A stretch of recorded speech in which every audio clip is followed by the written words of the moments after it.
You're watching 1,000 hours of poll coverage on NewsX. I'm Rishabh Gulati. 121 seats across the nation in 12 states go to the polls today. Narendra Modi has a baseline of 42 in 2009 of these 121 seats.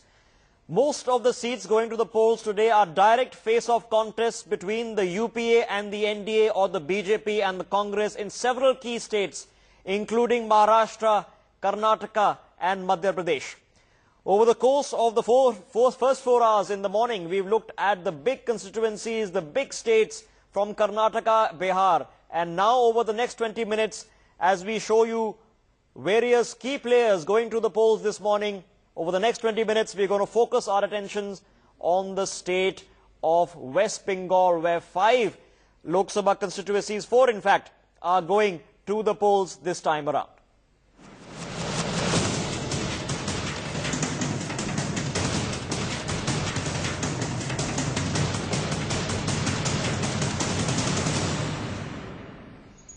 A close contest and a multi-cornered contest in West Bengal this time around. 4 seats are going to the polls, none of which were held by the Congress party last time around.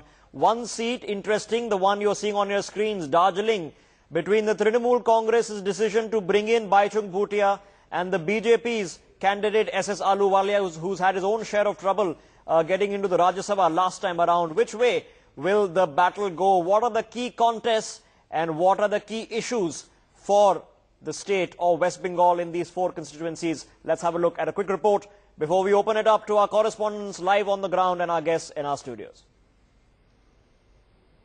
5-phase Lok Sabha polls in West Bengal begin with 4 constituencies of Darjeeling, Cooch Behar, Jalpaiguri and Alipurduar. Statehood demand for Gorkhaland dominates issue on voters' mind. There is also concern about worsening law and order in the region, as well as allegations that TMC has not encouraged spread of infrastructure in this region. Of the 4 Lok Sabha seats, it's Darjeeling that is likely to see a close contest between Gorkha Janmukti Morcha supported BJP's candidate SS Ahluwalia and Trinamool Congress candidate Baichung Bhutia, both representing 2 sides of a bitter state dispute. Top leaders from both the parties have campaigned aggressively in Darjeeling, but the BJP will be banking heavily on Narendra Modi's charisma to see if it can retain its foothold in the hills. For the TMC, which has never won any of these 4 seats in the past, Baichung Bhutia could well be the lucky mascot.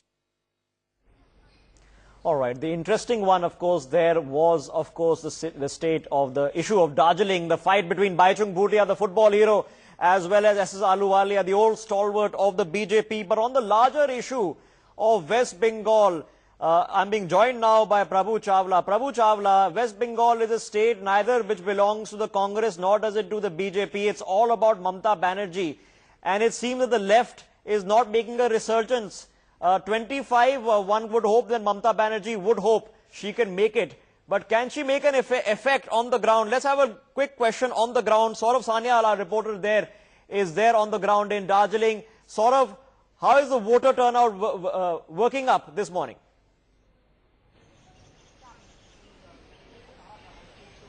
Well, the first 2 hours of polling, Rishabh, we have seen that over 20.9% votes have been cast. And in this particular polling booth where I'm standing, it's a Loreto College in Darjeeling, where, till now, about 40% votes have been cast in this particular booth. We are yet to get the average figures for consolidated figures, in fact, for Darjeeling district. But what we do know is that people here are actually voting, whether or not to ensure that the BJP continues its run in Darjeeling. That is the big question.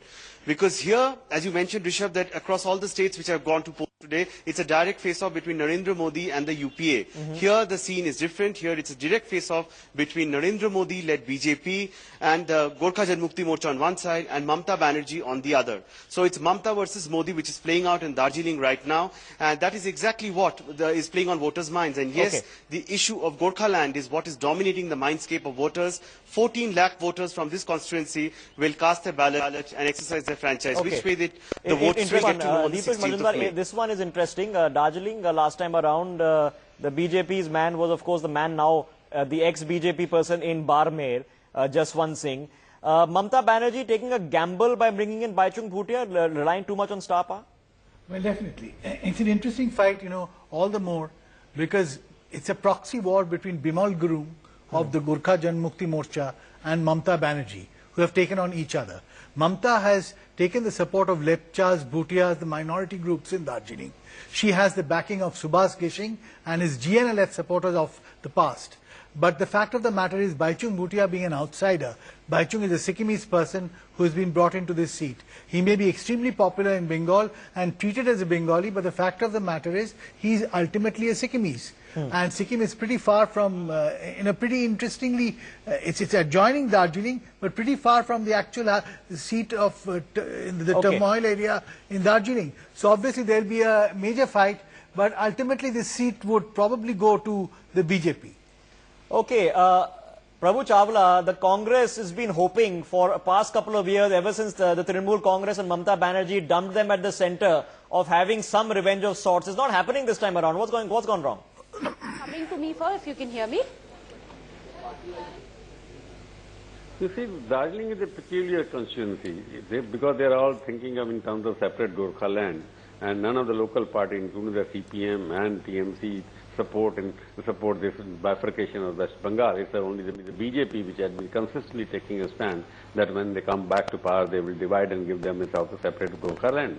And that is what is connecting Ahluwalia with the local people.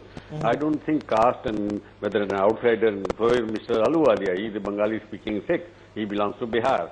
And so he belongs to Darjeeling either. If BJP is being voted, it is being voted on the issue A, there is a Modi wave there, it is Mamta versus Modi. Otherwise, basically Darjeeling people want Gorkha land. And BJP is the only national party which has committed very strongly in favor of the Darjeeling creation of the Gorkha land. So it is a question of whether Darjeeling people want to vote for a Gorkha land or they want to vote for somebody who belongs to their own state.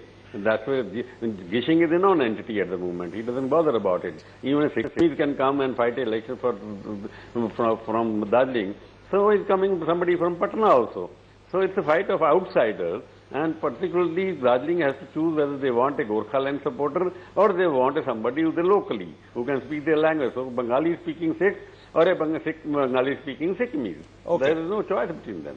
All right, Asifa Khan of the BJP, before I bring you in, let me go across and set the baseline in 2009 with my colleague Meghna, who's standing by on our touch screen. Meghna, what are the numbers? Well, first of all, Rishabh, remember 2011 assembly polls, it was a completely different picture over in West Bengal. Things have changed, political equations have changed, and this time around, for the first time in Lok Sabha, Mamta Banerjee is going to go in without any pre-poll alliance. In fact, let's take you through the numbers as to what happened back in 2009 over in West Bengal. Well, there you have it. Let's first of all show you the vote share. There you can see CPIM got 43, TMC 33, Congress 13, and BJP there just leading with 6. Very few numbers. However, this time around, we expect BJP to get one safe seat, and that of course is going to come in from SS Ahluwalia. There you have it, the seat share, and there you see TMC really leading the race with 19 there. And also let's get you a quick look at the turnout, 81% voter turnout. So that's a huge number, Rishabh. Right, a huge turnout over there, and that's going to have a factor this time. No, not much more than 81%. Can even the best psephologists and the best democratic hopefuls in India can presume. But the interesting figure over there, and Professor Nalapad, let me bring this up with you. 2 years, and many people who are political analysts have questioned the governance or misgovernance of Mamta Banerjee. The left, which had a record showing in 2004, slightly worse in 2009, where is it this time?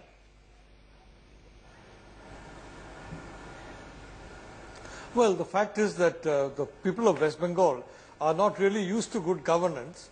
So even Mamta Banerjee seems like more of the same and not an absolute disaster. There are 2 points in my view. One is that let's not underestimate the clout of the CPM. The CPM has been out of power for 2 years, but is not out of the race. And it could well be that there is a division of voters who previously voted for Mamta Banerjee. Because Mamta Banerjee has taken what I would call a Sonia Gandhi policy of concentrating exclusively almost on the minorities.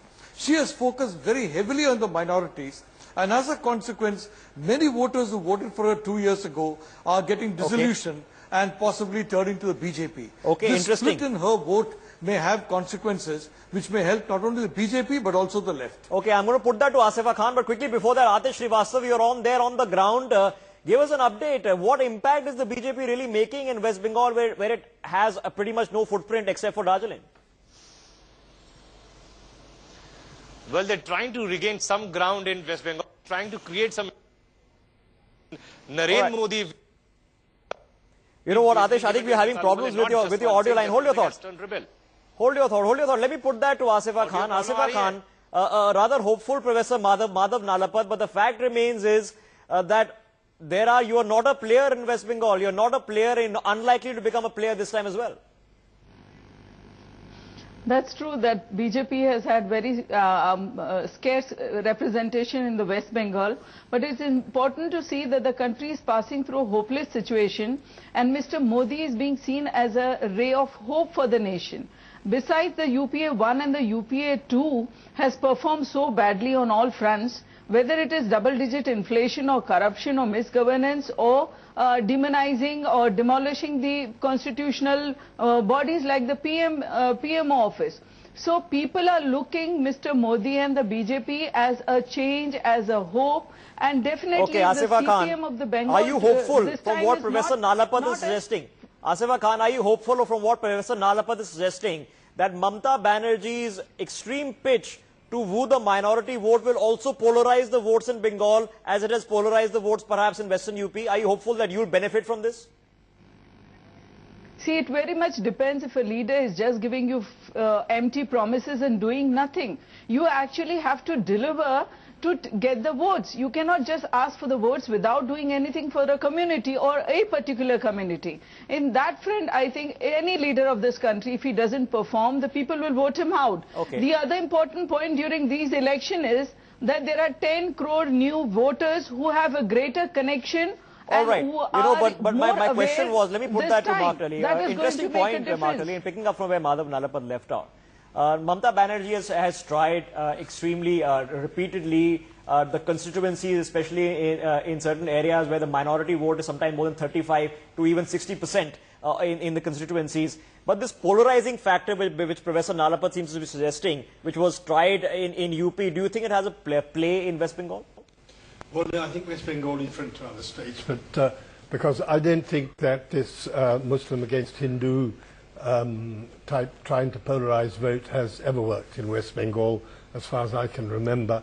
I would also just say one other thing, that Mamata Banerjee is typical of that type of politician who is not liked by the upper caste, by the chattering caste, by the elite of Calcutta, but is very popular with ordinary people. I can think of so many other people. You can think back to Lalu, how popular he was, and he was considered to be a joke. You can think back to my old friend Chaudhry Devi Lal in Haryana, who was always written off as a buffoon and yet was an enormously powerful presence there. In the same way, I think we're very often in danger of misjudging someone like Mamata. Okay, all right.